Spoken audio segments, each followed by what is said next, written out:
భారత ప్రభుత్వం 16వ ఆర్థిక సంఘం చైర్మన్గా నీతి ఆయోగ్ మాజీ vice chairman Columbia university professor Arvind పనగారియన్ను నియమించింది. Hello everyone, welcome to Vivarao academy. నేను మీ వివరావుని. అందరికీ ముందుగా నూతన సంవత్సర శుభాకాంక్షలు.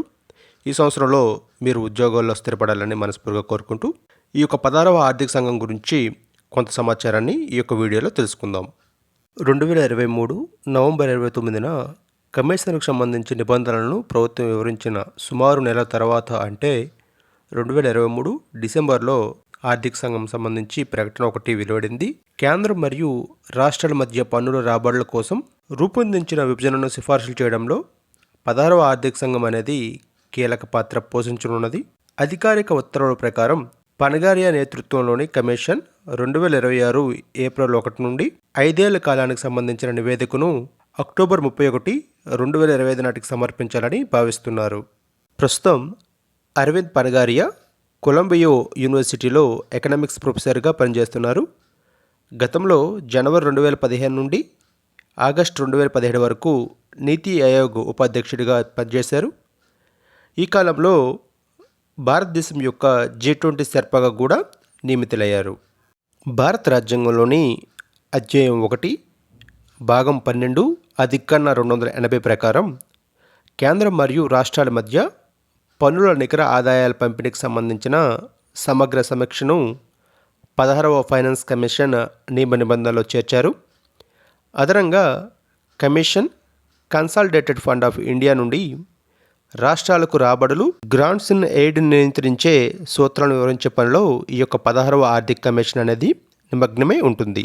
అంతేకాకుండా ఆయా రాష్ట్రాల ఫైనాన్స్ కమిషన్ల సిఫార్సుల ఆధారంగా పంచాయతీలు మరియు మున్సిపాలిటీలకు వనరులను సమకూర్చడం, రాష్ట్రం యొక్క ఏకీకృత నిధిని పెంపొందించే చర్యలు కూడా ఈ యొక్క కమిషన్ ప్రతిపాదించాలని భావిస్తున్నారు.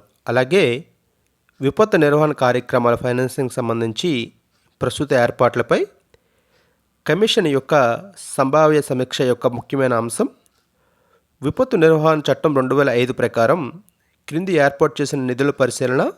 ఈ విషయంలో తగిన సిఫార్సులు చేసే లక్ష్యంగా ఇందులో ఈ యొక్క కమిషన్ యొక్క సిఫార్సులు ఇమిడి ఉండాలని భావిస్తున్నారు. 16వ ఫైనాన్స్ కమిషన్ కార్యదర్శిగా రిత్విక్ రంజనం పాండేను నియమిస్తున్నట్లు ప్రకటించారు. పాండే 1998 బ్యాచ్ ఐఏఎస్ అధికారి. గతంలో రెవెన్యూ శాఖలో జాయింట్ సెక్రటరీగా పనిచేశారు మరియు నవంబర్ 6, 2023న 16వ ఆర్థిక సంఘం అడ్వాన్స్ సెల్లకు ఆఫీసర్ ఆన్ స్పెషల్ డ్యూటీ OSDగా నియమితులయ్యారు. అరవింద్ పనగారియా నేతృత్వంలోని ఈ యొక్క 16వ ఆర్థిక సంఘం ఆర్థిక విధానాలను రూపొందించడంలో, ఆర్థిక వికేంద్రీకరణను ప్రోత్సహించడంలో, విపత్తుల నిర్వహణ, ఫైనాన్సింగ్ వంటి క్లిష్ట సమస్యలను పరిష్కరించడంలో కీలక పాత్ర పోషించేందుకు సిద్ధంగా ఉందని, దీని సిఫార్సుల ఫలితాలు దేశం యొక్క ఆర్థిక ప్రకృతి దృశ్యంపై సుదూర ప్రభావాన్ని చూపుతాయని అంచనా వేయబడింది. ముఖ్యంగా మన పోటీ పరీక్షల్లో ఈ యొక్క ఆర్థిక సంఘానికి సంబంధించిన ముఖ్యమైన ప్రశ్నలు ఈ విధంగా అడిగే ఆస్కారం ఉంది. ఈ యొక్క ఆర్థిక సంఘాన్ని ఏ అధికరణ ప్రకారంగా ఏర్పాటు చేస్తారంటే అధికరణ 280 ప్రకారంగా ఏర్పాటు చేస్తారు. ఎవరు ఏర్పాటు చేస్తారంటే రాష్ట్రపతి ఆమోదంతో కేంద్ర ప్రభుత్వం నియమిస్తుంది. మొదటి ఆర్థిక సంఘం చైర్మన్గా కేసీ నియోగ్ వ్యవహరించారు. 16వ ఆర్థిక సంఘం చైర్మన్గా అరవింద్ పనగారియా నియమితులయ్యారు. అలాగే 15వ ఆర్థిక సంఘం చైర్మన్గా ఎన్కే సింగ్ వ్యవహరించారు. ఇవి ముఖ్యమైన స్టాక్ జీకే కింద అభ్యర్థులు గుర్తుంచుకోవాల్సిన అంశాలు. ఓకేనా?